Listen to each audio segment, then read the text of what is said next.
This is quite a ridiculous tale, pretty boys come of age. The protagonist, Jake, has a childhood friend and girlfriend, Emily. The two dated for 4 years in high school, but they've only held hands and never went further. After high school, Jake is off to Tokyo for school. Emily stays in their hometown. After parting, Emily wept like rain on flowers. She urged Jake to write to her once he reaches Tokyo.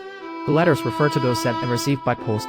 Additionally, due to Jake's good looks, Emily warned Jake to always cheat on her or betray her.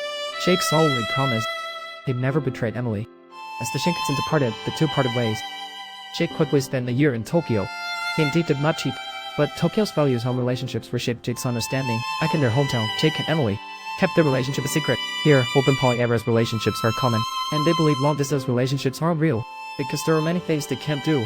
Under this influence of values, Jake's heart has become restless. Only Emily's continuous letters kept him grounded. Each letter from Emily is filled with mundane details. Jake finds them quite boring. Each time he wants to respond to Emily, he can't think of what to say, because his own life is painfully dull. So, during this year in Tokyo, Jake has never replied to Emily once. That's another boring day. Jake returned home but was hit by a bright red piece of lingerie on the head. He looked towards the balcony and saw it belonged to the neighbor. He went inside, grabbed the plastic bag to return it, and after ringing the bell, he hung the bag on the doorknob. To his surprise, the neighbor opened the door. It was a woman in pajamas. Jake blushed and explained his purpose. The woman graciously accepted it and introduced herself. I'm Sina, and I just moved here. Nice to meet you. From then on, Jake's freedom was disrupted by this woman named Shino. Their second encounter, it was when Jake was caught by Shino while picking up a letter from Emily. Shino instantly realized it was his girlfriend's letter. Then she asked the shocking question. Jake, are you a virgin? What? You give off that impression. Thank you, many will remark. Should I help you let go? Just kidding. Not funny at all. Jake's emotions were in turmoil. To calm his feelings, he started writing back to Emily, but he could only write the first line. He kept recalling his failed first experience with Emily. In the end, he couldn't write anymore. The third encounter happened when Jake was hanging home with a classmate. Shin greeted him from upstairs. Seeing Jake look so gloomy, Shin began to tease him again. Do you smile like that with your girlfriend too? I don't want to be talked to like that. Jake. My name is not what you think. Kukuki. I'm not referring to your last name. Just call me Shin. Shin kept testing Jake's limits. Jake was clearly struggling. But what he didn't expect was, Shin actually had a husband. Her kiss with him was interrupted when Jake walked up. Shin introduced her husband as Sakura. He is usually away on business.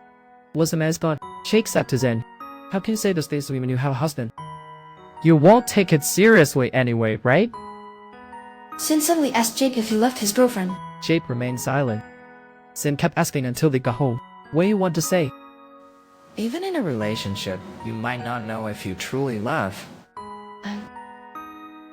I don't get what you're saying. Maybe you'll understand once you take that step. Don't you want to know? Jake wants to know if he really loves Emily. So he walked into his house. Emily continues to write Jake 3 letters each week. But each time he sends them off with hope, all he receives back is empty disappointment. Friends say that long-distance love via letters fails. Finally, Emily bought a phone after being persuaded. Jake is having fun with Shin, but they got caught on their first outing because Sakura had installed a listening device at home. The next morning, Jake finally recalls after waking up that he has a girlfriend. He hurriedly crawled out of Shin's bed. Shin calmly asked if he wanted breakfast. He couldn't even look up, quickly got dressed and escaped back to his apartment. Back home, he felt a deep regret. As he stared at Emily's letter, he heard Shin knocking on the wall next door. The sound quite clearly meant for him to come over. So, in the last moment, he regretted. The next moment, his body honestly found itself in Shin's house. After exercising, Jake went to class content. After class, the school heartthrob invites Jake and his friends to a mixer. The friends say Jake usually doesn't attend mixers because he already has a girlfriend. Upon learning that Jake actually has a long-distance girlfriend, the heartthrob is a bit let down. He always thought Jake was his kind of guy. Both supreme players among guys. He didn't expect Jake to be so innocent. But soon he realizes Jake is playing even more than him. He stumbles upon Jake at the store, with a beautiful girl buying that thing. Their conversation is quite explosive. You're out of them, right? I'll bet so. The heartthrob swiftly pulls out his phone and records their conversation. The next day, Heartthrob confronts Jake. He tells him to drop the innocent college hat, and he shows the video directly. I caught it all on camera. That girl you were with. Clearly, she looks married. And you both bought that. Condoms. You seem to have used up quite a few last night. Even with the girlfriend back home, you still cheated. Jake still argues he's not playing with anyone else, but the heartthrob views left differently. The heartthrob insists Jake admit the truth, that he's really just like him, and Zephyr relies on his own jerk instincts. It's Jake is the aware of a jerk that he is. Jake, caught off guard, quickly fled. Zephyr wasn't wrong at all. He's a complete jerk. Since being with Zen, he's too lazy to even read Emily's letters. At this moment, Zen was calling for Jake next door. Jake necessarily headed straight to Zen's place. Zen said she went home today to pack her husband's bags. Her husband is on a business trip for a month. She brought out the most expensive wine to let Jake try. When Zen mentioned home, she meant their big villa. Jake doesn't get why she won't live in the villa. Want to rent a tiny 25-stam apartment here. Zen said that villa is too big and uncomfortable. There's no space for her there.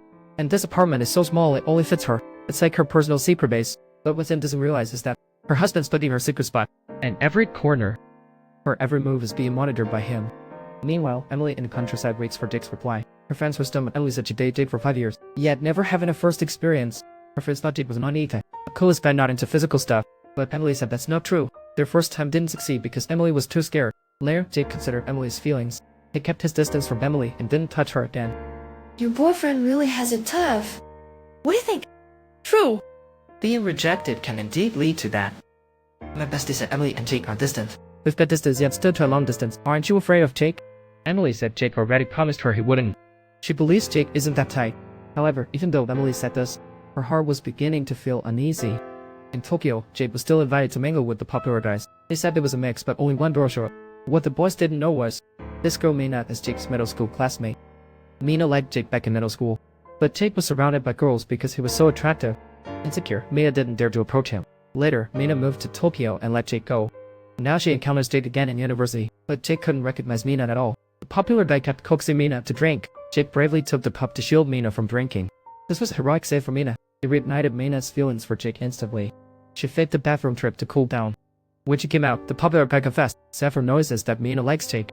He tells Mina, Jake isn't as innocent as Mina thinks. Jake is much worse than him. Mina would be better off with him. Mina angrily pushes Zephyr away. At the table, Jake recalls cheating on Emily and feels torn. Unable to hold his liquor, he keeps pouring drinks for himself. In the end, he got so drunk that Zephyr and Mina brought him home. Mina stays to look after Jake. She planned to stay with Jake until dawn. But suddenly she found a note from Jake's girlfriend. So Mina quietly decides to leave. Jake wakes up at night to Zen's knocking. Jake wanted to go over, but now sober he feels too weak to rise. So he just knocks the wall for Zen to come. In the morning, Zen wakes up in Jake's apartment. She looks at the sleeping Jake. Zen can't resist leaving a mark on his neck. Jake wakes up from the pain. During discovery, Jake doesn't like the mark Zen left on him. As class time is approaching, Jake hurriedly gets dressed and prepares for class. Meanwhile, Emily, who hasn't received a reply from Jake, and because her chat with friends, she realizes she needs to be more proactive. So she decides to go to Tokyo to find Jake. Before she goes, her best friend prepared a whole bunch for Emily. All kinds of little umbrellas. You must not get pregnant. Yes.